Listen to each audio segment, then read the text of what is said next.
Although Nordic Ware's pans are all coated with a premium nonstick finish, it does make sense to season your pan before baking in it for optimal results. I'm going to show you two different methods that Nordic Ware recommends today. One for a more simple design, such as our classic Bundt pan that just has sort of a smooth design on the inside. And then I'm also going to show you what we recommend for a more intricately shaped pan. Many of Nordic Ware's pans have lots of little cracks and crevices and details that are very hard to reach with a traditional greasing and flouring method, so we have another way to solve that problem. All I'm going to do now is take a little bit of butter, and I'm going to take a piece of kitchen paper towel, put the butter on the towel. The butter's been sitting out on the counter for a little while, so it's nice and soft and is going to be easily pliable on the inside of the pan. I'm just going to move it up the sides of the pan and in every single crack and crevice of the Bundt design, just working it up the edges, and we're going to go all the way around the pan. This just ensures that you have perfect release in every part of the cake, because there's really nothing worse than spending an hour in the kitchen making your batter, baking your cake, letting it cool, and then going to turn it out of the pan and having the cake stick. And we have definitely all had that happen before. Now I'm just getting the center cone of the Bundt pan. You want to get it inside and out. This is oftentimes where I find it sticks the most, so just make sure you're getting down inside of there. So we've worked our way around the pan. You want to remove any excess butter or shortening that you see on the inside. And then we're going to take some flour. Now if you're baking a light colored cake, like a spice cake or a vanilla or a butter cake, you're going to want to use flour to dust the inside of the pan. However, if you're making a chocolate or dark colored cake, you don't want to use flour because it's going to leave a white residue around the outside of your dark cake. That doesn't make a very nice presentation. So this is for light colored cakes. You're going to spread flour around. Since we don't want to make a mess all over our countertop, we're going to come over here to our garbage, and we're going to just sort of tap the flour out into the garbage can. You're going to give it a couple of good firm taps on the side so that you remove all of the extra flour that you don't need, because otherwise it will stick to the outside of your cake, which doesn't make a very nice presentation.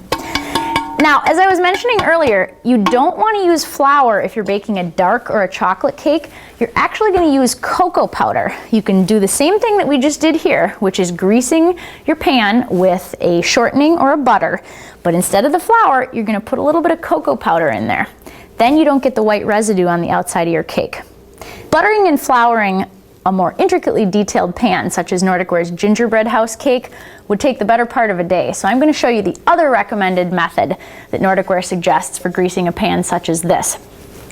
Everyone's familiar with baking spray, but there are certain kinds of baking sprays that are available at the grocery store or specialty food stores that actually have flour inside of the spray.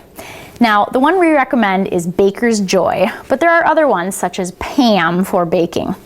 You want to make sure you only use a nonstick spray that has flour in it. If you just use a traditional cooking spray that's olive oil based or just meant for your stovetop, it will actually make a mess of the nonstick in your pan. The nonstick on the bakeware will get all gummed up. After a few times using it, you'll start to notice a film, and it can't be washed off. So just make sure you use the kind with flour, and that won't happen.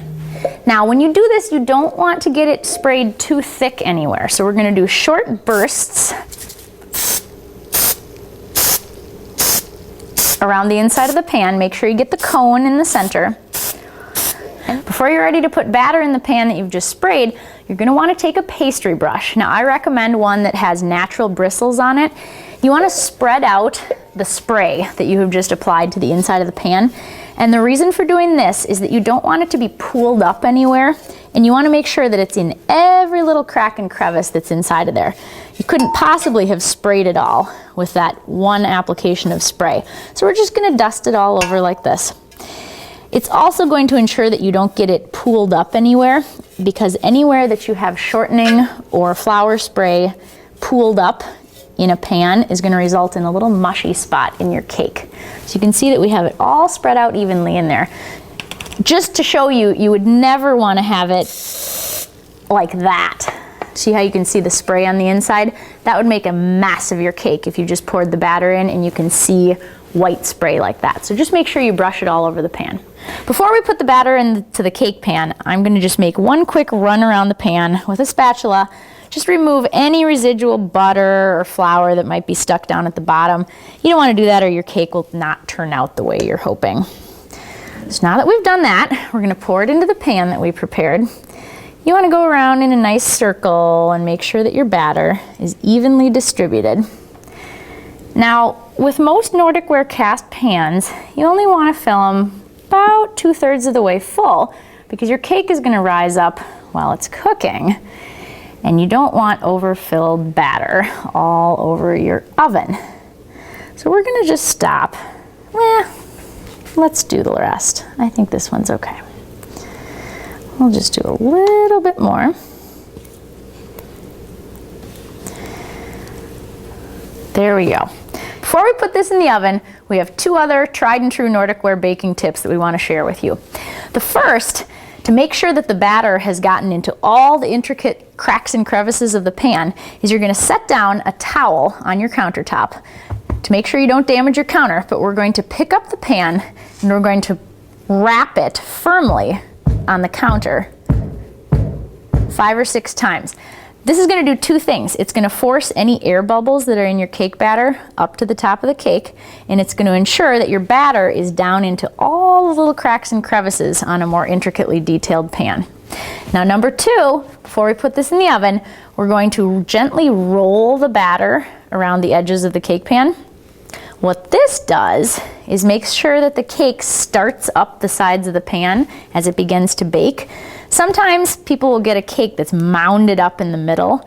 Nobody wants that. You want your cake to rise up the sides nicely. So this will start to bake quickly and help the cake just move up the sides. The oven has been preheating now at 350 degrees, so our cake's ready to go in. I'm going to gently put this onto the shelf. Ooh, that's hot. And we're going to shut the door and put it in for, Bundt cakes tend to bake a little bit longer than a standard cake because the batter is so heavy and thick.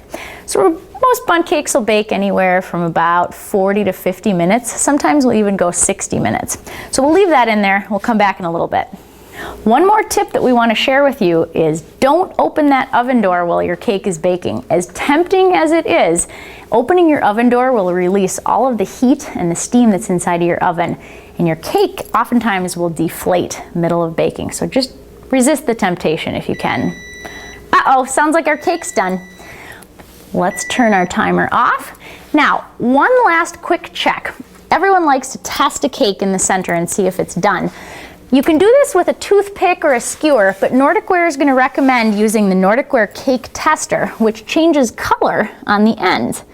It actually turns bright red on the end if your cake is done, and it looks like it's red. So we're going to take this cake out. I'm going to set it here on my stovetop to cool. It's nice to let your cake cool for 10 minutes, and 10 minutes is sort of a magic number. I'll tell you why. If you do it less than 10 minutes, chances are your cake is going to still be very hot and steamy, and it can break really easily. So if you turn it out of the pan too soon, your cake can just fall into a bunch of pieces. Everyone's had that happen. So resist the temptation to take it out too early. Second thing is, don't set it there on your stovetop and forget about it and come back an hour later thinking that it's going to fall out of the pan. Chances are it won't.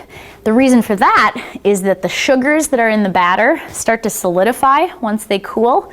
So you're going to have the cake that's pretty much hard as a rock inside of your pan and just stuck like glue because of that sugar. So we're going to let this cool for about 10 minutes and then we're going to come back and remove it from the pan. All right, our Bundt cake is cooled for 10 minutes, so although it's still warm, we're going to remove it from the pan before it cools anymore.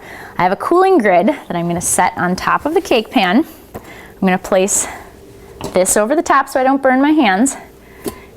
You heard that nice little thud on the inside? That means the cake came out. So let's see if it was a success. Remove that. Perfect.